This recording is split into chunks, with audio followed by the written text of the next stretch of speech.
Sebelum kita masuk ke cerita yang akan bikin kalian merinding, tekan dulu tombol subscribe supaya saya bisa terus menghadirkan kisah-kisah horor yang tidak semua orang berani mendengarnya. Arif selalu bilang, tanda pertama bahwa sesuatu tidak wajar di hutan adalah ketika alam berhenti bernafas. Awalnya, perjalanan menuju pos 4 berjalan seperti biasa. Suara serangga ramai, suara burung masih terdengar. Tapi menjelang maghrib, semuanya padam. Bukan perlahan, tidak menyusut, tapi mati. Seperti ada tangan besar yang menekan tombol mute. Arif berhenti, memegang dada yang mendadak terasa berat. Hutan Gunung Sembilan mendadak seperti ruangan kosong raksasa yang menunggu sesuatu masuk. Ia tidak sadar bahwa itu tanda pertama hubungan antara dunia manusia dan dunia lain mulai terbuka. Biasanya kabut turun dari arah puncak, meliuk perlahan karena angin. Namun kali ini, kabut muncul dari tanah, merayap pelan, lalu menggantung tidak bergerak. Arif memotret, dan hanya butuh waktu 10 detik untuk tertinggal di belakang dua temannya. Saat ia mendongak, Helmi dan Din menghilang. Tidak terdengar langkah menjauh. Tidak ada suara teriakan. Tidak ada jejak kaki. Hanya kabut tebal yang menggantung kaku, seperti tirai kain basah yang menutupi sesuatu. Kemudian, suara itu muncul. Kruk, kruk, kruk. Suara langkah pelan. Mengelilingi Arif, sangat dekat, tapi tidak terlihat siapapun. Arah yang salah.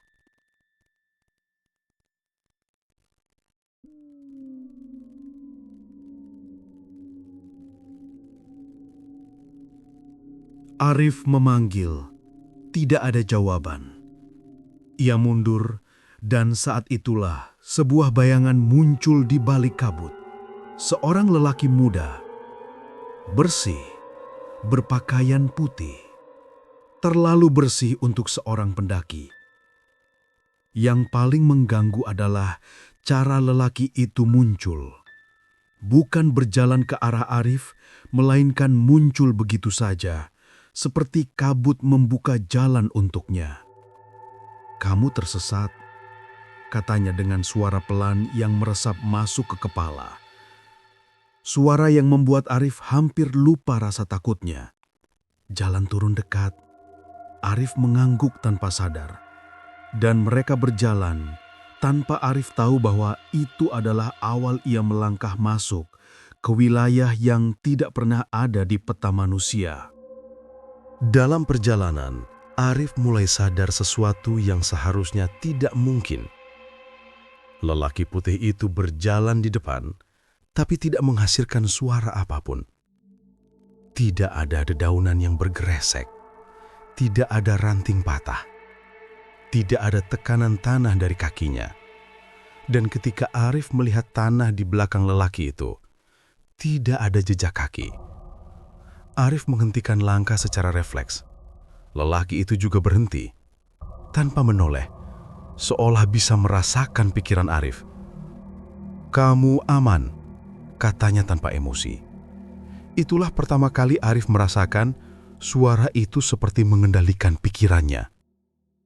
Dari jauh, cahaya kampung mulai terlihat. Hangat, kuning, seperti lampu rumah penduduk biasa. Namun saat Arif mendekat, perutnya terasa kosong. Bukan lapar, tapi kosong seperti masuk ruangan besar tanpa udara. Kampung itu indah, tapi terlalu simetris. Rumah-rumahnya tampak baru dipernis, tetapi tidak ada bau kayu. Tidak ada suara ayam, tidak ada suara anak-anak tertawa, tidak ada suara angin. Hanya hening murni. Orang-orangnya keluar menyambut. Semua wajah mereka terlalu sempurna, terlalu bersih, terlalu indah. dan tidak satupun dari mereka memiliki bayangan meski cahaya lampu sangat terang. Seorang wanita muda mendekati Arif. Langkahnya sangat pelan, hampir seperti melayang. Wajahnya indah, tidak manusiawi indahnya. Tatapannya kosong, seperti mata boneka kaca. "Kamu selamat sekarang," katanya sambil tersenyum. Ada kehangatan aneh yang muncul di dada Arif. Bukan ketenangan normal, tapi ketenangan yang memaksa. Wanita itu mengangkat tangannya, mengajak Arif menyentuh. Saat itu Arif melihat sesuatu yang membuat darahnya dingin. Lampu di belakang wanita itu tidak menghasilkan bayangan tubuhnya. Tangan wanita itu menggantung di udara, tanpa siluet. Itu momen pertama Arif sadar bahwa ia tidak sedang berada di tempat manusia.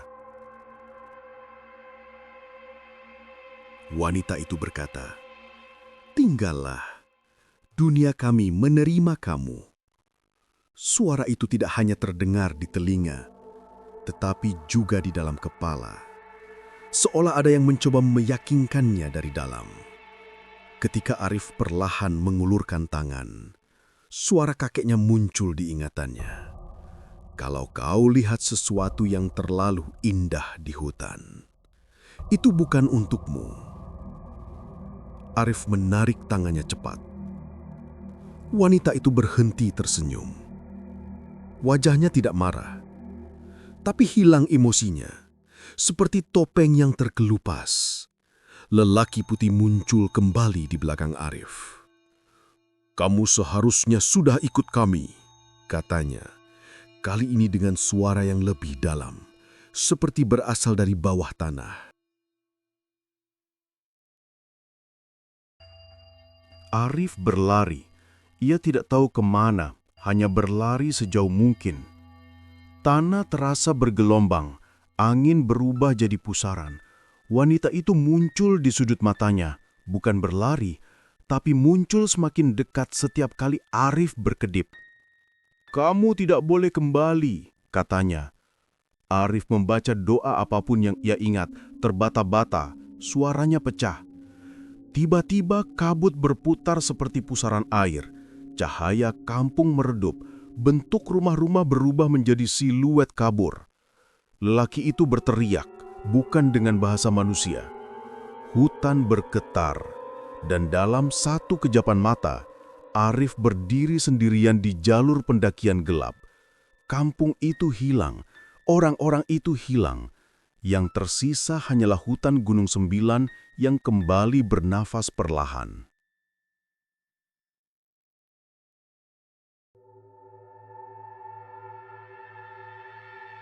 Tim SAR menemukannya hampir subuh. Mereka menangis lega melihat Arif hidup. Namun saat lampu senter diarahkan ke Arif, tidak ada bayangan.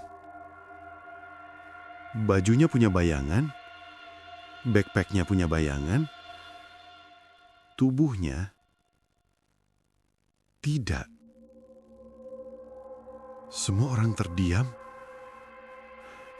"Arif, kau hilang 3 hari?" kata salah satu anggota SAR. Arif gemetar. Ia hanya merasa hilang 3 jam.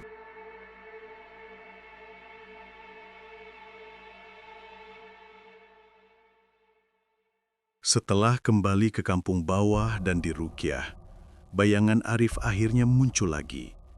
Namun, gangguan tidak berhenti. Malam-malam terdengar langkah pelan di rumahnya. Tap, tap, tap.